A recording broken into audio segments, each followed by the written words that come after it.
शहर की भीड़-भाड़ में चलते हुए आरव ने खुद को कई बार खोया था, लेकिन एक बार जब उसने अनाया की आंखों में देखा था, तो जैसे पूरी दुनिया रुक सी गई थी।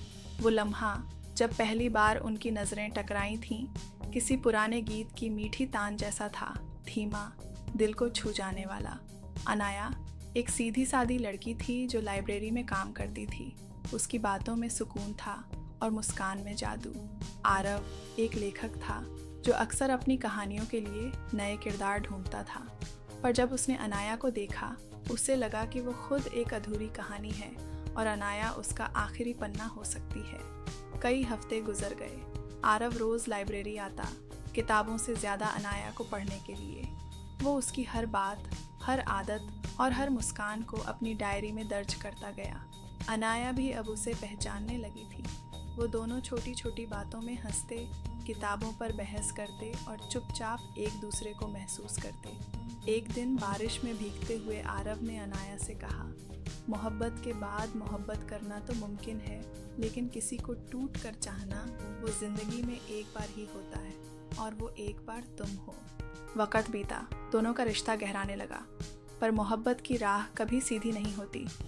एक दिन अनाया ने अचानक आरव से दूरी बना ली। कॉल्स का जवाब नहीं, मैसेज का कोई उत्तर नहीं। आरव टूट गया। कई हफ्ते बाद अनाया ने एक चिट्ठी भेजी। उसमें लिखा था, आरव, मैं तुमसे बेइंतहा मोहब्बत करती हूँ, पर मैं जानती हूँ कि मेरी ज़िंदगी बहुत छोटी है। मुझे एक ऐसी बीमारी है जो मुझे धीरे धीरे तुमसे दूर कर रही है। मैं नहीं चाहती कि मेरी मौत तुम्हें तोड़ दे, इसलिए मैं जा रही हूँ ताकि तुम मुझे भूल सको और फिर से जी सको। तुम्हारी अनाया। आरव के लिए वक्त जैसे थम गया।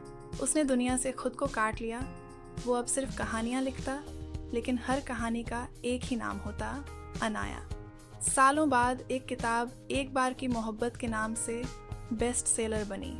उस किताब के आखिरी पन्ने पर लिखा था, कुछ मोहब्बतें अधूरी होती हैं, पर वो अधूरी रहकर भी ज़िंदगी की सबसे मुकम्मल याद बन जाती हैं। किताब की कामयाबी ने आरव को नाम और शोहरत तो दी, लेकिन उसका दिल अब भी अनाया के नाम पर धड़कता था। हर बारिश में उसे अनाया की वो भीगी मुस्कान याद आती थी। हर बार जब वो किसी को हंसते देखता, उसे अनाया की खिलखिलाहट सुनाई देती थी। वो जानता था कि मोहब्बत का असली मतलब साथ रहना नहीं, बल्कि किसी की यादों को सहेज कर जीना होता है। उसने कभी दोबारा प्यार नहीं किया, क्योंकि अनाया के बाद दिल दोबारा किसी के लिए धड़का ही नहीं। कई लोग उसकी कहानियों में अनाया को ढूंढते थे, पर वो सिर्फ आरव की तन्हा रूह में थी।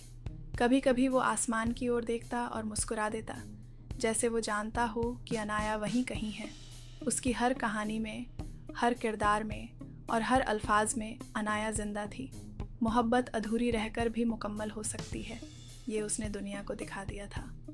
और आखिर में उसने अपनी आखिरी किताब का नाम रखा, तुम अधूरी नहीं, मेरी पूरी कहानी हो।